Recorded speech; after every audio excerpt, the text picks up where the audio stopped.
G'day all, it's Sam here, VK4AHA.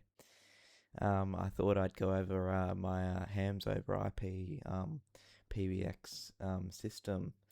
So yeah, essentially let's get into it. So I'll give you my backstory on my original system. So here I was using a Cisco SPA 504G. Now these are more common around here. I usually see people with things like the 525G, which you can usually pick up around sort of 50 to around that sort of price range you can expect. Just be wary, don't try and go for some of these phones unless they've been unlocked, because these are locked. So essentially how my original system worked is it used something called SIP. So that stands for Session Indication Initiation Protocol. And this was in the cloud, so that would essentially beam the signal towards there. And it works similar to Echolink, if I could put it that way. So there's IRLP, Internet Radio Linking Project. So that would you'd get a code like an extension number, so it'd be like 3 blah blah blah. You type that into here and you click dial, and that would connect you to the node. So it could be an all-star node, a repeater, DMR, etc. So essentially the SIP would act as a server. So in this case the server's hams over IP, and that would essentially provide you with adequate exchanging between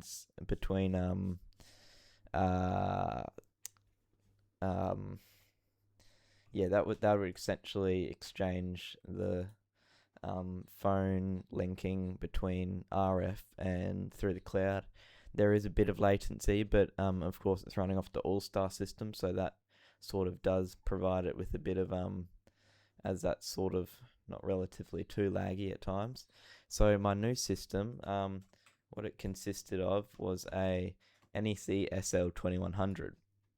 Now these systems, if you can look here, you see there's the actual physical PBX. Now how my system works is there is 4 lines, alright? So I have 4 lines.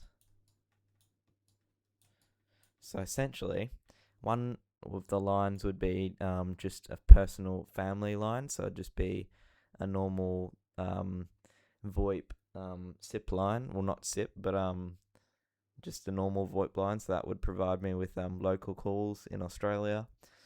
The second one was a hams over IP system, so that would obviously allow me to exchange hams over IP data and calls, etc. The third one would be experimental, and the fourth one is experimental as well.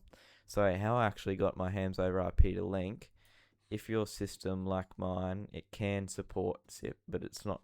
I'm not too big on the idea. What I just went is I just bought one of these adapters, and you can usually chase them up for about $30 to $40, and that will do you the trick.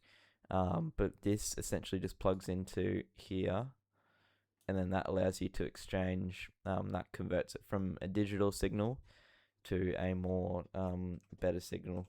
Now, yeah, that would essentially just do that there, and then you'd click either line 1, 2, 3, and then you'd provide you with your call sign, and then you'd have an extension number.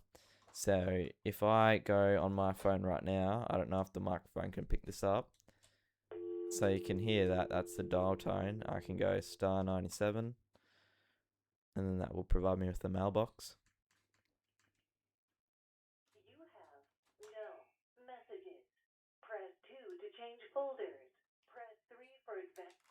So yeah, that would provide you with that, and you'd be able to log into repeaters, stuff like that, all through this system.